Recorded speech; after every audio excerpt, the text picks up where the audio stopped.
Whenever doing these pranayam practices, it is important that you never strain or overdo, and that you are aware that you can skip or drop any of the practices if they seem not to fit well for you at the moment. If you have any conditions, physical or mental, you should always consult with your doctors or advisors before taking part in these practices.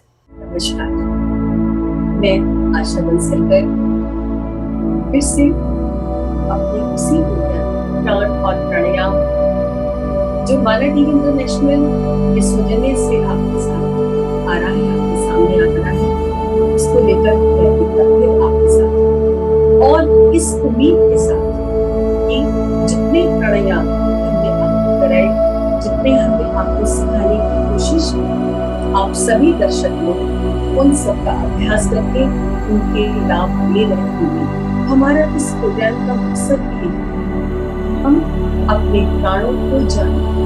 हमारा प्राण क्या है? ये प्राण मिलता है, प्राण चला जाता है, इंसान जन्म लेता है, मर जाता है, लेकिन पूरा जीवन हम इसी में जान ही नहीं पाते कि ये प्राण प्राणायाम करते हैं। जो भी हमारे योगीज हैं, वो इस स्टेप बाय स्टेप इन स्थितियों से जब गुजरते हैं, इन प्राणायाम की जब स्टेपिंग से गुजरते हैं, तो तब उन्हें अभ्यास होता है कि हमारे प्राण क्या है, ये श्वास क्या है। पिछले एपिसोड में हमने आपको ओम नाद प्राणायाम कराया और उससे पहले हमने आपको कराया था नाद प्राणायाम। ये दोनों प्राणायाम उद्गीत प्राणायाम के भाग हैं और ध्यान की स्टेपिंग है, मेडिटेशन की सीढ़ी है। उम्मीद ही नहीं, मुझे पूर्ण विश्वास है कि आपने इन दोनों प्राणायाम का अभ्यास किया। आज के युग में अगर अपने आप को हमें पूर्ण शांति देना है, तो निश्चित आपको ध्यान की प्रक्रियाओं से गुजरना है। अगर हम शांति चाहते हैं, हर इंसान शांति चाहता है और उस शांति को ढूंढने के लिए ना जाने हम क्या कोई क्लब जाता है, कोई डांस करता है, कोई तरह तरह की दवाइयां लेता है कि हम अपने आप में खो जाते हैं। ये कोई तरीका नहीं है अपने आप को हमें शांत करने। हमें सनातन और योगिक क्रियाओं को और चलना है और प्राणायाम करना है। आप इसको भी जाने की संजीवनी बूटी है। प्राणायाम संजीवनी बूटी है। आप जो चाहे उससे पा सकते हैं। आपका फिजिकल ट्रांसफॉर्मेशन ऐसे हो जाएगा कि आपने कभी सोचा नहीं। निश्चित जानिए, हमारे शरीर में बहुत सारे लोग इस बात पर रिग्रेट करते हैं कि मैम, हमने ये पहले शुरू क्यों नहीं किया, हमने इतने साल अपने जीवन के क्यों बेकार वेस्ट कर दिए, और अब जब हमें ये मिला है तो हमारा मन जी नहीं करता। आज के युग में हर इंसान मरना चाहता है कि मैं तो थोड़ा सा दुख हुआ कि मैं अपने भगवान से मर जाऊं, लेकिन मरना तो एक दिन होगी, तो उसको क्या मांगना? हमने मांगना क्या है? जीवन मांगना है, जीने की कला मांगनी है। हमने वो तरीका ढूंढना है कि हम स्वस्थ, सुंदर, प्रसन्न और भरपूर जीवन जिए। ये हमें सीखना है और ये हमें अपने आप मिल जाता है जब हम प्राणायाम की यात्रा में। आज फिर ओम नाद को लेकर हम आपके बीच में हैं। ओम एक इतना बड़ा सब्जेक्ट है कि इसको समझने और करने के लिए हमें न जाने कितना समय और लग जाए, लेकिन अपने कम शब्दों में, अपने कम समय में मेरी पूरी कोशिश रहेगी कि मैं आपको बताऊं कि आप ओम नाद का उच्चारण, ओम नाद ओम नाद का अभ्यास कैसे करें और क्या क्या इसके लाभ है। अब तो साइंस में ये मानने लगी है, मेडिकल साइंस में बहुत सारे लोग हमारे पास इस तरह उन्होंने बताया, और यहाँ भी हमारे पेशेवर्स को भी मानसिक रोगी, मेंटल प्रॉब्लम्स जिनको होते हैं, चाहे क्लॉट्स है, चाहे और किसी तरह की प्रॉब्लम है, मेडिकल उनको मेडिसिन देता है कि रात को आप मेडिसिन खाइए। उससे क्या होता है, हमारा नर्वस सिस्टम जो होता है वो डेड हो जाता है। तो दवाइयाँ उनको सुला देती है, वो नर्व्स को सुला देती है, और जितनी देर उन दवाइयों का असर रहता है हम लोग नशे में सोए रहते हैं, और उठने के बाद अगेन हम उसी स्थिति में आ जाते हैं, चाहे वो स्थिति हमारी रोने की है, चाहे वो दुखी होने की है या डिप्रेशन की है। हमें इससे लाभ होता है मेडिसिन से। और अब बहुत सारे लोगों ने, बहुत सारे पेशेंट्स ने मेडिसिन को छोड़कर इस ओम चैंटिंग का अभ्यास करके उन दवाइयों से, उन रोगों से निजात पाया। आप इसका डाटा कहीं से भी मिल जाएगा। जो लोग ओम चैंटिंग करते हैं उनको मानसिक रोग नहीं होता, उनकी नींद में कोई कमी नहीं होती, उनके नर्वस सिस्टम में कोई कमी नहीं होती। आज ओम को मैं और आपको खोल के बताऊंगी। सबसे पहले ये वही शब्द है जो जिसमें पूरा ब्रह्मांड समाया है। इसको खोल कर बताना एक इंसान के बस में नहीं है। हमें सिर्फ इतना जानना है कि यही वो एक शब्द है। संसार की उत्पत्ति ओम शब्द से हुई, इसीलिए इस ओम के शब्द में पूरा ब्रह्मांड समाया है। जितने भी हमारे सनातन धर्म के मंत्र जिन्हें हम साधना में लेते हैं, चाहे वो गायत्री मंत्र है, चाहे महामृत्युंजय मंत्र है, या और बीज मंत्र है, जितने भी मंत्र हैं, चाहे माँ भगवती के मंत्र हैं, कोई भी मंत्र आप ले लें, अगर उसमें ओम का स्टार्टिंग में हम उच्चारण नहीं करते या लास्ट में हम नहीं करते तो उस मंत्र को पूर्ण नहीं माना जाता। हम कोई भी मंत्र का उच्चारण करें उससे पहले ओम लगाया जाता है। ओम नमः शिवाय। ओम से ही हम सारे मंत्रों का उच्चारण शुरू करते हैं, क्योंकि ये एक शाश्वत मंत्र है, ये एक शाश्वत शब्द। हर मंत्र के पूर्ण लाभ के लिए हमें ओम को लगाना ही है, ओम का अभ्यास करना ही है। अब इसके वर्ड्स का हम लोग अपने योग के हिसाब से मतलब में समझेंगे। आ का अर्थ, इसमें 3 वर्ड्स हैं, आ, उ और उ। आ का अर्थ है उत्पन्न करना, हमारे अंदर पॉजिटिविटी को, हमारे अंदर जीने की शक्ति को उत्पन्न करना, हमारे भावों को उत्पन्न करना, हमारे स्वच्छ और पॉजिटिव विचारों को उत्पन्न करना, हमारी अच्छाइयों को उत्पन्न करना।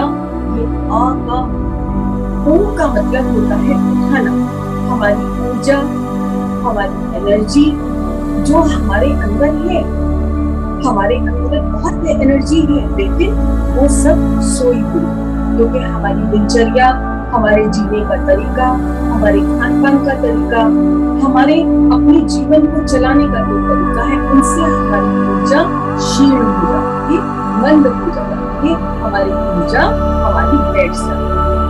हम कपालभाति प्राणायाम करते हैं ऊर्जा उठान के लिए, तो भी हम अपनी ऊर्जा को उठाते हैं। हम जितना भी प्राणायाम करते हैं हमारी ऊर्जा सोई ऊर्जा को उठाते हैं। ऊ का जो मतलब है वो है उठाना, हमारी सोई हुई एनर्जी को उठाना, इस ऊ का मतलब है। और माँ का मतलब है ऊर्जा उठ गई, हमारे अच्छे विचार उठ गए, उसके बाद हम मौन हो जाए, हम इसकी शांति में गुम हो जाए और अंदर ही अंदर हम मानसिक जाप करने लगे। ओम की चैंटिंग करते करते एक समय ऐसा आता है कि हमारी वाणी शांत हो जाती है और हमारा हृदय, हमारी आत्मा उस ओम को जापने लगती है। हमें बाहर से होठ बंद हो जाते हैं और अंदर का हमारा मन ओम ओम ओम करने लगता है, जिसको हम अजपा जाप। आप ओम का जाप नहीं कर रहे हो, लेकिन वो भी हमारे अंतर्मन, हमारी अंतरात्मा ओम ओम बोलती जाती है। हम इसका अभ्यास अपने गुरु मंत्र से भी कर सकते हैं। हमने जहां से भी जो भी मंत्र लिया, हमने उसको साधने का भी यही तरीका है कि हम लगातार उसका अभ्यास करते जाएं, उसको हम लेते जाएं। और एक वक्त ऐसा आता है कि वो हमारे शरीर की नस नाड़ियों में, हमारे श्वास में इस तरह रम जाता है कि अगर हम सो भी जाते हैं तो भी वो शब्द हमारे अंदर अपने आप चलता रहता है। इसको कहते हैं अजपा जाप। जो जाप हम जप नहीं रहे तो भी वो जपा जा रहा है, अजपा जाप है, इसको कहते हैं अजपा जाप। और ये स्थिति बहुत गहरी मानसिक शांति देती है। रोग तो खत्म हो ही जाते हैं, रोगों का तो कुछ कहना ही नहीं। रोग को तो प्राणायाम बहुत छोटा मानता है, बहुत छोटा शब्द है रोग। हमें किसी भी रोग में, हमारे शरीर में आजकल बड़े बड़े रोग होते हैं, कैंसर है, टीबी है, ना जाने कितने रोग आजकल ऐसे बड़े बड़े, कोविड जैसा एक भयानक रोग जो आज पैर पसारे हैं। निश्चित हमारी पतंजलि योगपीठ हरिद्वार में जो लोग वहाँ साधना के लिए आते हैं, जो प्राणायाम सीखने के लिए आते हैं, जो वहाँ रहते हैं, जो वहाँ तैरने के लिए आते हैं, कोविड का नामो निशान वहाँ नहीं। जो साधक लोग हैं जिन्हें कोविड हो भी चुका है, उसके साइड इफेक्ट्स उनके शरीर पर नहीं हो पाते जो प्राणायाम का अभ्यास करते हैं। और जो प्राणायाम करते हैं रेगुलर, उनको तो ये बीमारियां छू भी नहीं। इसीलिए बार बार अपने हर एक एपिसोड में मैं आपसे यही प्रार्थना बार करती हूँ कि ईश्वर की कोई कृपा है कि जिनकी कृपा से आज इस युग में ऐसे ऐसे योग के संसाधन हुए हैं कि अब ये मेडिकल साइंस ने भी मान लिया है कि ब्रीदिंग एक्सरसाइजेस और ध्यान एक्सरसाइजेस, ओम की चैंटिंग से हम अपने आप को पूरी तरह से हर एक दुख से दूर कर सकते हैं। हम अपने आप को ट्रांसफर कर सकते हैं, ट्रांसफॉर्मेशन हमारा हो सकता है, रूपांतर हो सकता है। हम यही तो चाहते हैं, हम हालात को बदले या ना बदले, हमारी शक्ति जितनी है सीमित है। हम क्या चाहते हैं कि जैसा भी समय अच्छा आए या बुरा आए, कम से कम मेरी अंतरात्मा पर, मेरे शरीर पर, मेरे दिमाग पर इसका उतना असर ना हो कि मेरा नर्वस ब्रेकडाउन हो जाए, मेरे शरीर की शक्ति खत्म हो जाए, मैं डिप्रेशन में चला जाऊं, या मुझे हार्ट अटैक हो जाए, या कोई भाव मेरे बीपी को अप डाउन कर दे, मुझे अर्थराइटिस हो जाए, थायराइड की बीमारी, थायराइड मानसिक रोग से होता है। आजकल इतना रेशो इसका बढ़ा है कि देखकर हैरानी होती है कि इतना मानसिक तनाव क्यों होता है। मानसिक तनाव क्यों? हम अपनी भावनाओं को कंट्रोल नहीं कर पाते। क्यों? हमारे अंदर हमारे भावनाओं का कंट्रोल हम पर नहीं है, हमारा कनेक्शन अपने आप से नहीं है, हम जीवन की सच्चाई को समझ नहीं पा रहे, हम ईश्वर नहीं है। ये संसार में हम कर्म भोगने के लिए, जो हम पिछले जन्म में करके आए हैं उसको भोगने के लिए हम इस संसार में आए हैं, और उसको भोगने अच्छे कर्म भी तो करके आए हैं और बुरे कर्म भी करके आए हैं। जब हमें सुख मिलता है तो वो हमारे अच्छे कर्मों के प्रभाव से मिलता है, जब हमें कोई दुख मिलता है तो हमारे बुरे कर्मों के प्रभाव से मिलता है। हमें दोनों स्थिति में सब रहना। हम ये कभी नहीं सोच सकते कि हे ईश्वर, सारे सुख तो मुझे देना और दुख मेरे पड़ोसी को देना, या दुख सामने वाले को दे देना, मुझे सुख देना, ऐसा नहीं। हमें जब हम सुख के आदमी हैं, जब हम सुख चाहते हैं, तो हमें दुख का भी आभास होना चाहिए। दुख सहने की शक्ति भी हमारे अंदर ही होनी चाहिए। प्राणायाम और खास तौर से प्राणायाम हमारे अंदर वो अजीब सी शांति, अजीब सा बैलेंस, अजीब सा हमारे नर्वस सिस्टम को कंट्रोल, हमारे श्वासों के आधार को कंट्रोल, हमारी भावनाओं को कंट्रोल कर देता है। ये अपने आप अच्छा, हमें ये स्वतः करना नहीं पड़ता। मान लीजिए कोई ऐसी स्थिति आ गई जिससे के लिए हम तैयार नहीं, दुख और सुख कब कौन सा आ जाए वो आपके हाथ में नहीं, उसका मालिक वो ईश्वर है। अब कोई हमारे ठीक समय चल रहा है और कोई दुख आ गया, तो उस वक्त जो प्राणायाम करने वाला योगी है वो इतनी जल्दी डिसबैलेंस नहीं होता, अपने आप को स्थिति के अनुरूप ढाल लेता है, सह लेता है। इसी तरह से खुशी भी हमें, हमारी थोड़ी सी खुशी आए और हम बहुत ज्यादा घूमने लगे, बहुत एक्सप्रेस करने लगे, बहुत नाचने लगे, बहुत लोगों को सुनाने लगे, तो स्थिति भी अच्छी स्थिति है। इसी तरह से हमारे पास दुख आएगा तो हम उसमें रोने लगे, डिप्रेशन में जाने लगे, अपने आप को उस स्थिति में डाल दें, तो स्थिति अच्छी नहीं है। हमें सिर्फ समझना, हमें स्टिल रखना, दुख आए तो भी, सुख आए तो भी, ये होगा कैसे? ये होगा ध्यान से। हमें ध्यान में उतरते हुए उस ईश्वर, उस परब्रह्म, उस डिवाइन पावर को ये कहना है कि हे ईश्वर, मैं जो हूँ, जैसा हूँ, मुझे तटस्थ कर दीजिए, मुझे बैलेंस कर दीजिए। आप मुझे कुछ भी दे, दुख दे या सुख दे, मैं दोनों ही स्थिति में सिर्फ और सिर्फ आप पर भरोसा करते हुए, अपने श्वासों को साधते हुए, समस्थिति में रहते हुए उस स्थिति से पार हो जाए। वो स्थिति मुझ पर हावी ना हो, ना दुख की, ना सुख की। मैं अपने आप को एक पल भी भूल नहीं पाऊँ। ये जो सारी बातें मैं आपको बता रही हूँ, ये जब हम ध्यान में जाते हैं, ये स्वतः हमारे अंदर अपने आप लीन होने लगते, अपने आप होने लगते। हम उस ईश्वर से कनेक्ट हो जाते, उस परब्रह्म परमेश्वर से कनेक्ट हो जाते और उससे बातें करते।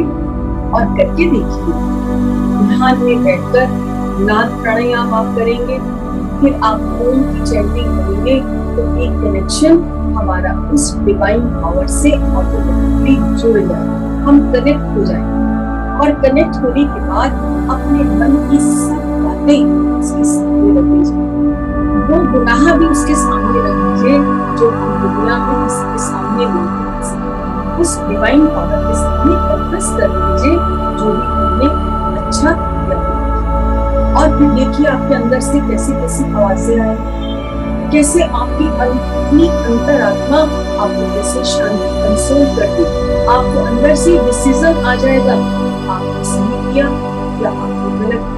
हमें कोई जरूरत नहीं है किसी को ये बताने की कि मैं क्या करूं, कि मैं इस स्थिति से बाहर आ जाऊं, मैं ऐसा क्या करूं कि मुझे ये मिल जाए, ये ना मिल जाए। अंदर से आपको ये पता चल जाएगा कि ये मेरे लिए अच्छा है, ये मेरे लिए बुरा है, मुझे ये लेना है, मुझे ये नहीं लेना है। ये सब आपके अंदर से स्वतः आने लगेगा और आप अपने लिए सही डिसीजन लेंगे। ये इतना बड़ा क्वेश्चन है आज के जमाने में, इतने काउंसलिंग सेंटर्स खुले हुए हैं, हम वहां जाकर अपनी प्रॉब्लम्स को रखते हैं, हम वहां जाके अपने अंदर की सारी गांठें उनके सामने खोलते हैं, अपनी मुट्ठी उनके सामने खोलते हैं, अपने राज उनको बताते हैं। मेरे हिसाब से इसकी हमें कोई जरूरत नहीं है और ना होगी अगर हम प्राणायाम करते चले जाएंगे, अगर हम ध्यान में उतरते जाएंगे, तो स्वतः ये सारी चीजें हमारे अंदर अपने आप आती जाएंगी, हम स्थिर हो जाएंगे। क्यों? कि हमारी एनर्जी जो मेरे अंदर है वो स्वतः मुझे ये सब करने के लिए पावर देगी। मेरे अंदर वो ध्वनि पैदा होने लगेगी जो मुझे ये बताएगी मेरे लिए क्या अच्छा है और क्या बुरा है। ये सब होगा इस ओम नाद प्रैक्टिस। हमारे अंदर उदासी खत्म होगी, डिप्रेशन खत्म होगा, एंजाइटी खत्म होगी, घबराहट खत्म होगी, क्रोध कम हो जाएगा जो आज का एक बहुत बड़ा रोग है, और हम भावनात्मक रूप से स्थिर हो जाएंगे जब हम ये ध्यान करते हैं। इसके बाद ओम चैंटिंग का समय मैंने आपको बताया, ब्रह्म मुहूर्त सूर्य उगने से पहले, सनराइज से 1 घंटा 31 मिनट पहले ब्रह्म मुहूर्त का समय होता है और सूर्य निकलने के 45 मिनट तक ब्रह्म मुहूर्त का समय होता है। हम उसमें ओम नाद का अभ्यास कर सकते हैं। हमें रात में ये अभ्यास नहीं करना। शाम के वक्त अगर हमने करना है तो हम कर सकते हैं, लेकिन सूर्य उदय। एक चीज का और इसमें ध्यान रखना है कि सुबह जब हम अपने आसन पर बैठे, सुबह के वक्त हमारा जो चेहरा है वो पूर्व दिशा में, पूर्व दिशा की ओर हमें अपने चेहरे को रखना है। और अगर हम शाम को हम चैंटिंग कर रहे हैं और का अभ्यास कर रहे हैं, ओम नाद कर रहे हैं, तो हमारा चेहरा पश्चिम की ओर होना चाहिए, मतलब सूर्य की ओर होना चाहिए। सुबह पूर्व दिशा में, शाम को पश्चिम दिशा में। इस बात का भी हमें ध्यान रखना है। जब हम ओम नाद करें तो स्थिति, समय, आसन, विधि का ध्यान रखते हुए जब हम प्राणायाम क्रियाओं करेंगे तो निश्चित जानिए आपको लाभ लेने की जरूरत नहीं पड़ेगी, स्वतः ये सारे लाभ हमारे अंदर आते चले जाएंगे। मानसिक रोगी, खाली पागल को मानसिक रोगी नहीं, मानसिक तो बहुत सारे लोग हैं। डिसीजन पावर ना हो, नींद ना हो, बार बार रोने की मन करे, जीवन मुश्किल लगने लगे कि हम क्या करें, जीवन को नीरस लगने लगे, कुछ ये समझना है मैं क्या करूं, कैसे करूं। कभी हम भूतकाल में घूमे, कभी हम भविष्य में घूमे, वर्तमान हमारा डिस्टर्ब हो जाए। ये सारे मानसिक रोग। जब हम नाद प्राणायाम और ओम का उच्चारण करते हुए इस अभ्यास को लंबा ले जाते हैं तो इसका जो नेक्स्ट स्टेप है वो है मौन ध्यान, जो हम इसके बाद आपको बताएंगे। और उस स्थिति में हमें कुछ भी नहीं करना, हम सिर्फ और सिर्फ निश्चल बैठकर उस डिवाइन पावर से जुड़े रहेंगे। तो आज मैंने आपको ओम नाद के बारे में, ओम नाद प्राणायाम का जो अभ्यास कराया, आ, ओम, ओम और मा, इन चार आवाजों को, इन चार साउंड्स को मिलाकर हमने ओम का जो उच्चारण का अभ्यास करना है वो उसका लगातार अभ्यास करना है। हम शरीर की भूख को भोजन से मिटा दें, हमारी आत्मा की भूख है ये ओम नाद प्राणायाम, ध्यान प्राणायाम, ये हमारी आत्मा की भूख है और इसको भी हमें भूखा नहीं रखना। सुबह और शाम हमें अपने आप को, अपनी आत्मा को ये खुराक देनी ही है ताकि हमारा जीवन सुंदर, स्वच्छ, शांत और प्रसन्न रहे और हम अपनी जीवन यात्रा को बहुत प्रसन्नता से पूरा करें। नमस्कार।